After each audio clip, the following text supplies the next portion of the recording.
to Affirming Truths. I'm your friend and host, Carla Arges. This show is a safe place to share our struggles, grow in faith, and root our identity in Christ. My hope is that you will leave each episode feeling encouraged in your journey. Subscribe so you don't miss an episode, and it would mean the world to me if you would leave a review. I am so glad you're here. Let's get started. Hello, everyone. How is my Affirming Truth friends doing? I hope you're doing well today. I'm excited because we're going to have a really good conversation with my Instagram friend, Emma Breuer. She is the host of Be Brave with Emma B podcast. She's a school psychologist. She loves Jesus, and it is just a real blessing for me to have her on the show today. Hi, I'm so Emma. excited. Hi, thank you so much for having me. Well, thank you for being willing to come and talk, because what we're going to talk about is kind of vulnerable, and you're going to be sharing a part of yourself that a lot of people have a hard time sharing. And I have such a heart for you. So, Emma is going to be sharing a little bit about her story with her journey with OCD. And my son has really bad OCD. And so I just have such a extra soft spot in my heart for those who suffer with that. And to see you thriving and accomplishing things and being brave in your life is just such an inspiration. And I know will be an encouragement to everyone. Oh, thank So you. why don't we just start quickly with who is Emma? Tell us who you Yeah. are. Introduce yourself. Awesome. Well, thank you again for the sweet introduction. And I'm really excited to talk about this topic because it's something I'm super passionate about. But like you said, my name's Emma Breuer. I host a podcast that was really born out of my struggle with OCD. I don't think I would have started the podcast had I not struggled with OCD so much. So again, that's just the start of the story. But yeah, I mean, I would say obviously the most important thing is I am a follower of Jesus. Like my faith has always been so important to me since I was very little. And I mean, we talked very openly previously about the fact we both have had trauma in our past. I honestly don't think I would have gotten through some of the trauma I experienced had I not had that deep rooted relationship with Jesus. And so again, that's the biggest part of my story. But I have an amazing husband named Sam who's really helped me through my OCD journey, which has been super cool. I'm a dog and cat mama right now. And again, I'm super passionate about mental health. Actually, my full-time job, I'm a school psychologist. So I work in a school and I help kids navigate their mental health. And then I'm also part of the process for helping make decisions about whether kids qualify for special education. So that's like my day job. But on the side, I really wanted to do something that incorporated not only my struggles with mental health, but also to be able to incorporate my faith and how I've been able to navigate those two things together. So that was how the podcast got started. That's more like my passion project. But full time, I'm a school psychologist. So yeah, that's a little bit about me. That's amazing. Why don't you take us back to when you first started struggling? And maybe you weren't even aware fully of what was happening. You just, you started to recognize that you were struggling. What was that like? Yeah, that's a really interesting question because if I had to pinpoint it in my recent memory, I can literally bring you back to the exact moment I had my first really bad intrusive thought, and it was December of 2021. My husband and I actually had just gotten over having COVID, and I just had this thought that I got stuck on, and I won't share the thought, but it got stuck and it was relentless and it was on loop and I could not get out of this thought. And I tried everything. I prayed that the thought would go away. I listened to sermons on anxiety, and I actually listened to this really good sermon by Jenny Allen, and it was at the Passion Conference, and it was basically just about admitting like when we're wrong. And so I thought I had done something wrong. So I was like, I have to like confess something that I did that was wrong because that's why this thought won't go away. And it was just relentless. My husband and I even went on like a trip, and the thought like didn't leave me alone the whole trip. Like I literally remember us swimming in the ocean and I just praying like, God, like just give me like 2 seconds of peace. Like I just want 2 seconds of peace where this thought isn't like ringing in my head. And it was so scary.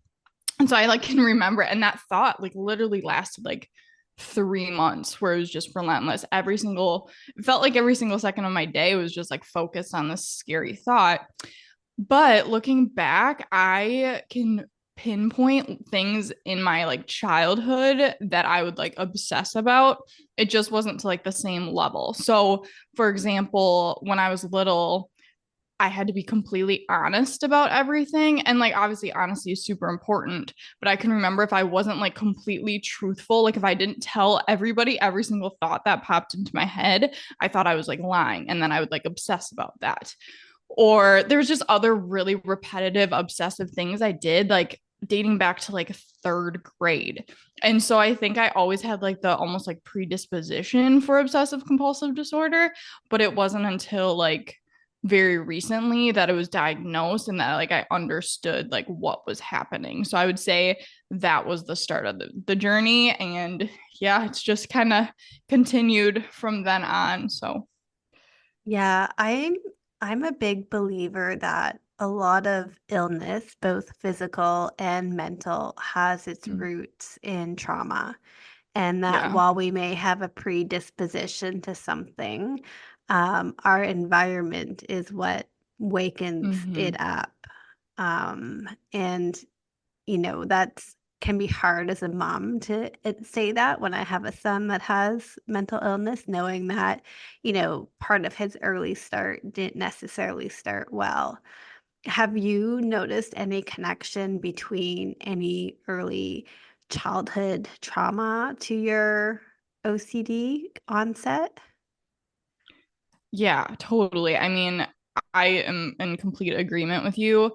Um, as far as like I think we have these like natural like tendencies, like God makes us a certain way, but like you said, I think certain events or certain things that happen to us can really like wake up almost like those things that we're already kind of born with and are maybe like below the surface. Like when I explain it to people, we all have like a continuum of like anxiety. Some people like we've all got a little bit, but it's on a continuum. So like more highly anxious people who are just naturally like you're born a little bit more anxious because you can see it in kids. You've got the kids that are like super reserved, and like you can kind of tell they're already a little bit nervous and they were just born like that. And then there's other kids that are like I'm not afraid of anything. So it's kind of like what you're born with. But then again, those events can really awaken like the trauma and the mental illness. So completely in agreement with you on that. And for me, I was in a super bad car accident when I was in fifth grade where I actually like you can't see it on we're not on video, but I have a scar that goes from like the top of my head to the crease of my nose. And um it was a circumstance that was completely out of my control. Like I wasn't driving the car. And so I think that, and then shortly after that, my mom struggled with addiction, which again was something completely outside of my control. Like I wasn't making those choices for her. That was something she was struggling with. And again, I believe addiction is a disease and it's a form of mental illness. So again, it was not really a lot of it wasn't within her control either, but again just the circumstances that was completely outside my control. And then back again in 2018 I was in another car accident where I actually had a brain injury, and so it's like all these circumstances were like things I didn't control.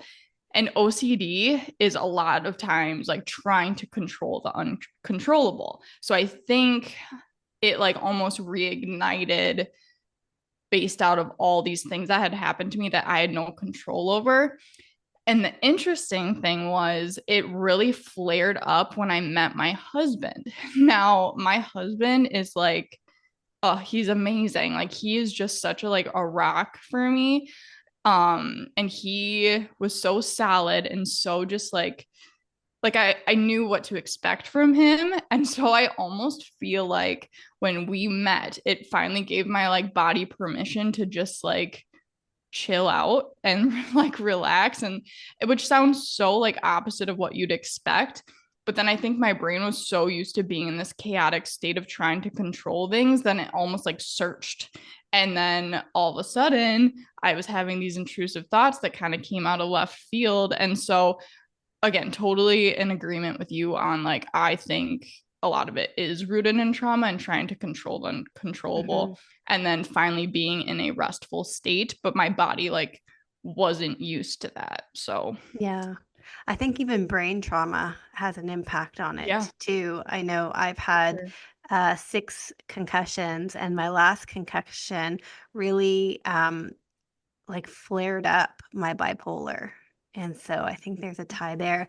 You mentioned when you first started to get your intrusive thoughts that you were like praying about it and reading the Bible and went to the conferences Mm-hmm. and kind of felt like you were doing something wrong.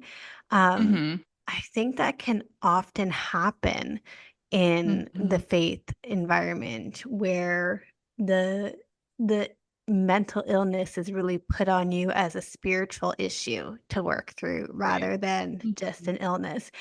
How did you navigate that, knowing the difference that it wasn't a spiritual issue, but that in fact you were simply ill? How did you navigate that and break free of maybe that shame or condemnation that you Mm-hmm. initially were feeling? Yeah, that's such a good question. And I think it's been a process. Like it wasn't like a one day I woke up and was like, oh wait, no, this doesn't have anything to do with my faith. This is just like a me being having mental illness thing. I think it's been really understanding like God's truth and God and like really what God says in the Bible. Like he doesn't say that like you're not going to experience mental illness or that mental illness is because of a lack of faith. Like nowhere in the Bible does it say anything like that. And honestly, like his most obviously he loves everyone, but some of the people in the Bible that he had to do some of the most important work with, you can tell that they really deeply struggled with some things. Now, is it labeled as mental illness? Absolutely not. But again, like we can really like connect the dots and say like there's a really, really good chance that a lot of his chosen people to do things in the Bible probably wrestled with some mental illness. Now, I would say this wrestle with that started back in 2018 after my car accident because it was so, again, it was this just like, it was so, again, outside my control. And when I was in the accident, my like frontal lobe got hit, which is, again, a lot of that, the part of your brain that is responsible for like the anxiety and all those things.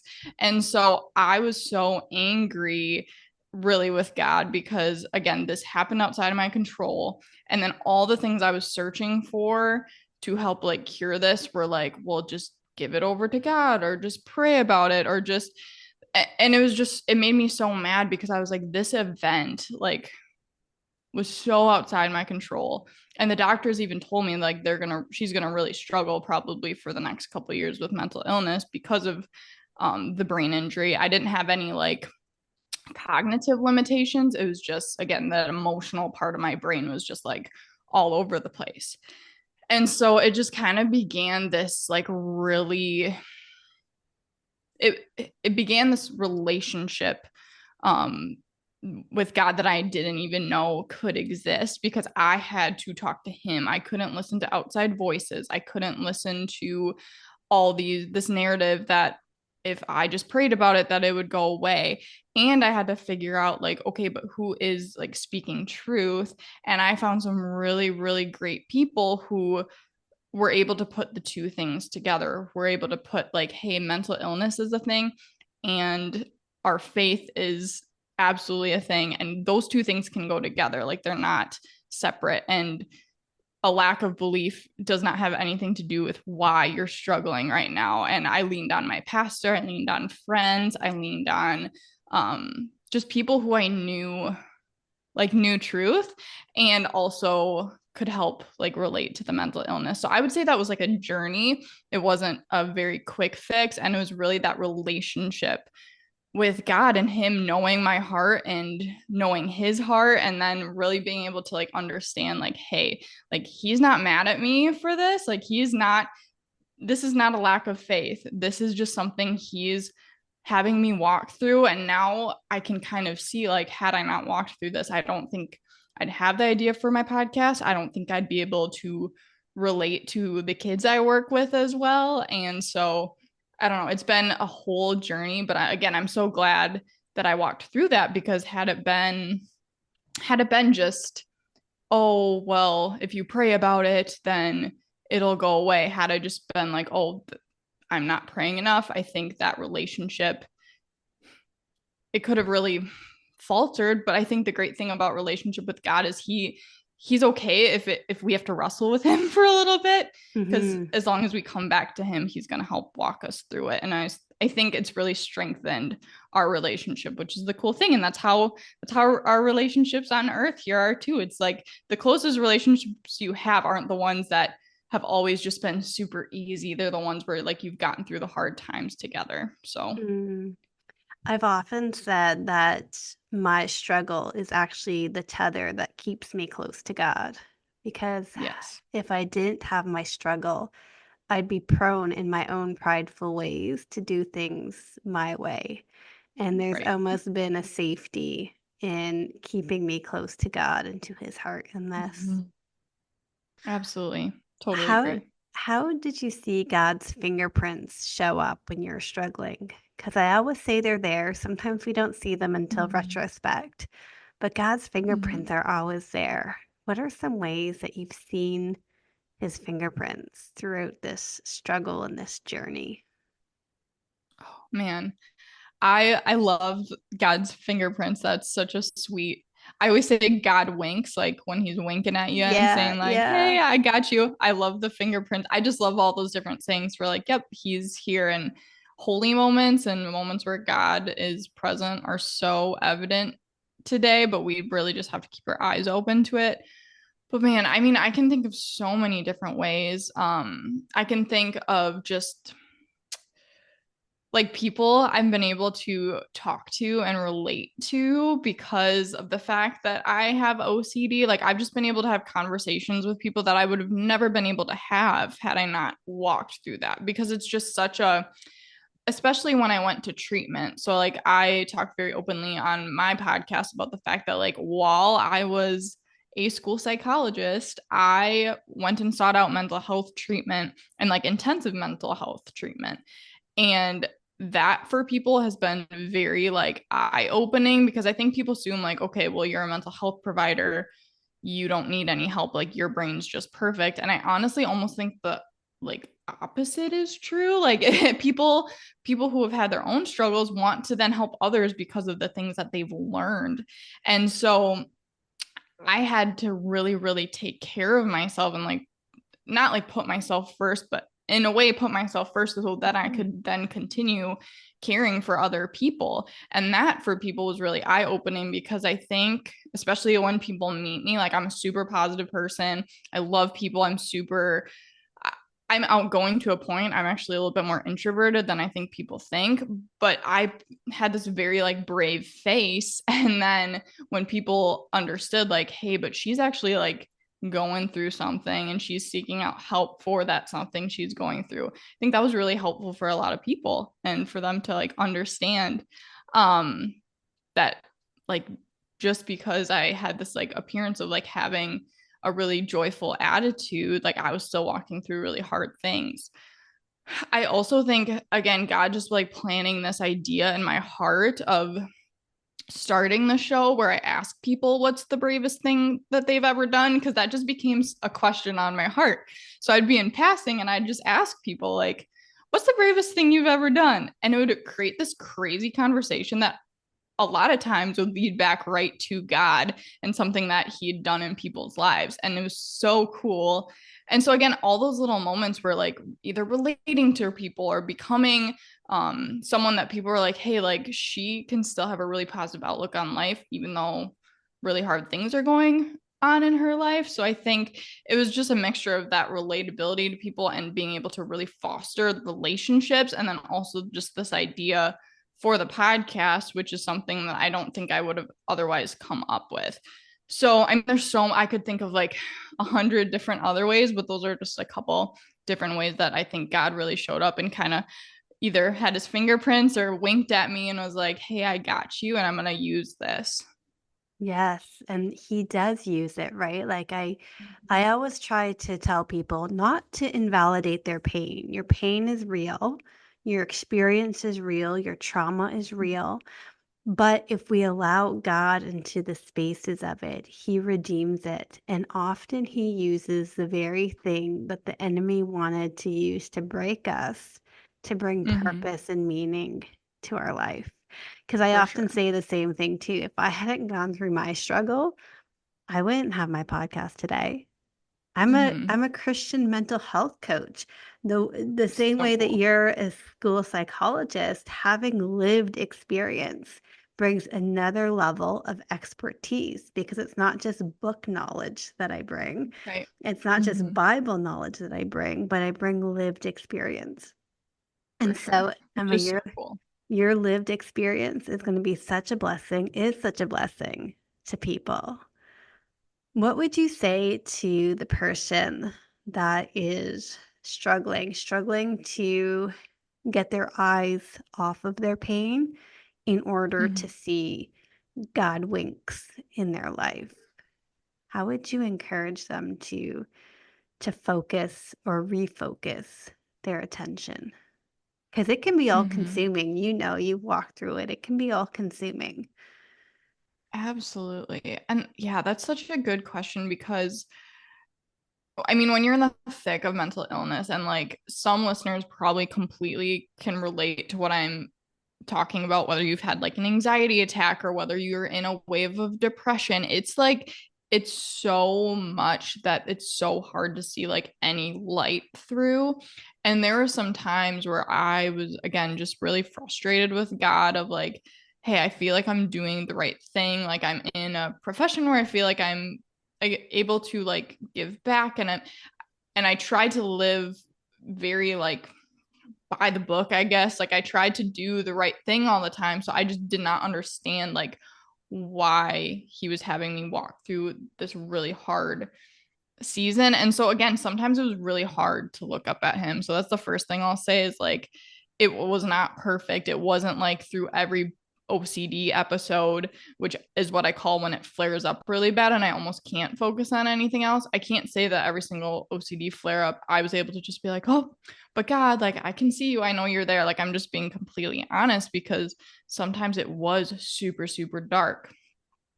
But, and there's a big but, I knew because of that relationship I had with him that like it was the dark season wasn't gonna last forever.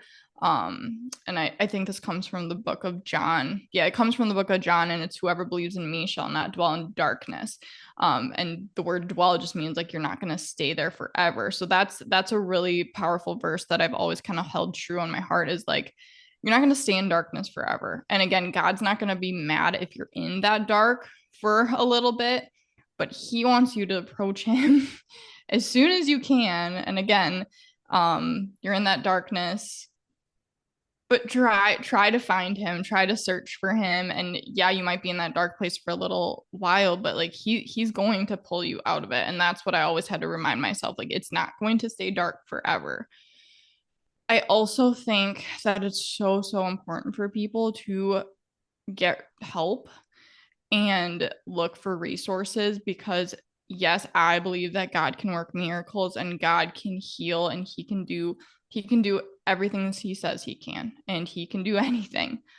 But there's a reason that he made therapists. There's a reason that he equipped doctors to be able to have medication and to be able to distribute certain medication to help with various mental illnesses.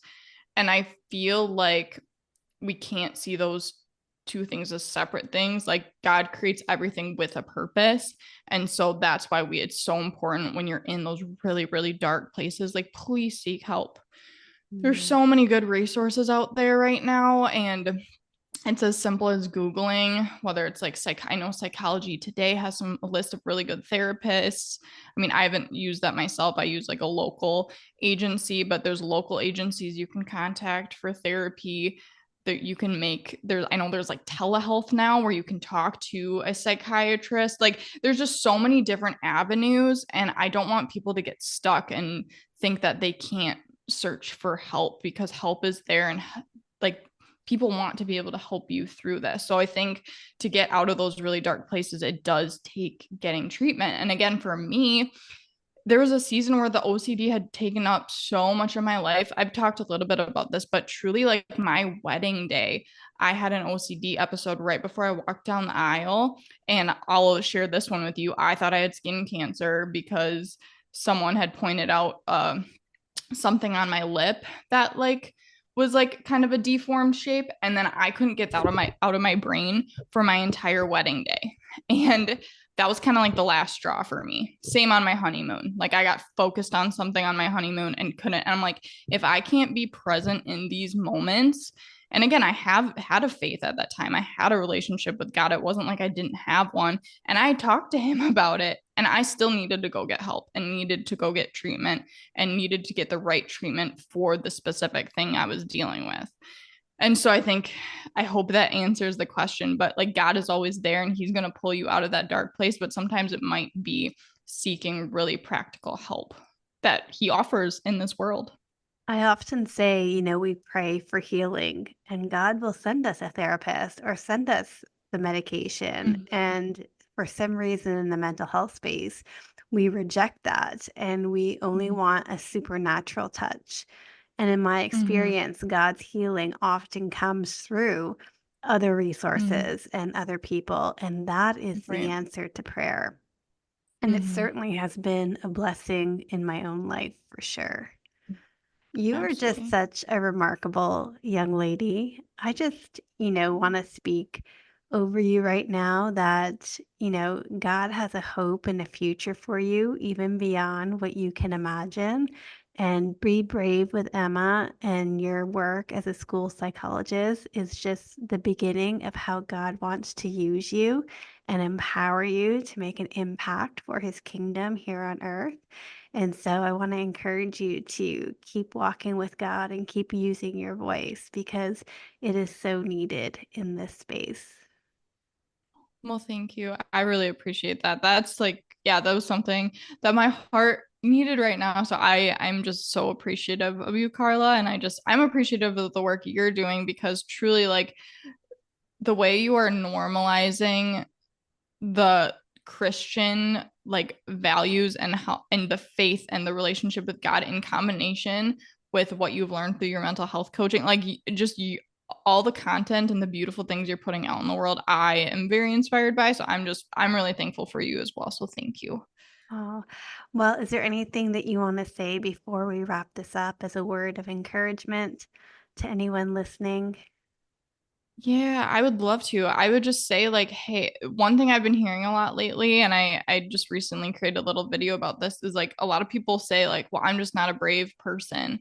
And to that, I would just say, like, yeah, you are, whether you've navigated one challenge or 100, like, you're brave. And the fact that, like, we're navigating this kind of crazy world we're in right now, that's brave. And whether it's one anxiety attack or just a little bout of anxiety, or whether it's a season of depression, like the fact that you're walking through that, that's brave.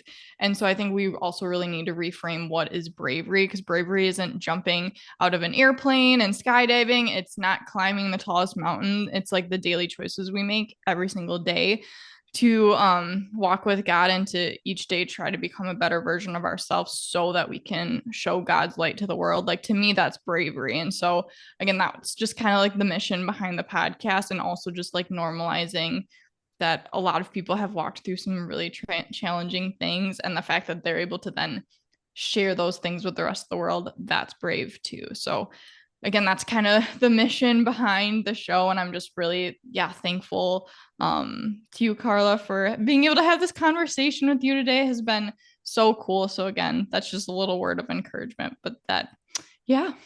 Thank you so much. And so we're going to share the link for Be Brave with Emma B. So you guys definitely need to check out her podcast and support the work that she's doing. She's a fantastic young lady. And I want you to all go and encourage her and support her. Thank you so much for being here, Emma. Thank you, Carla. I really appreciate you.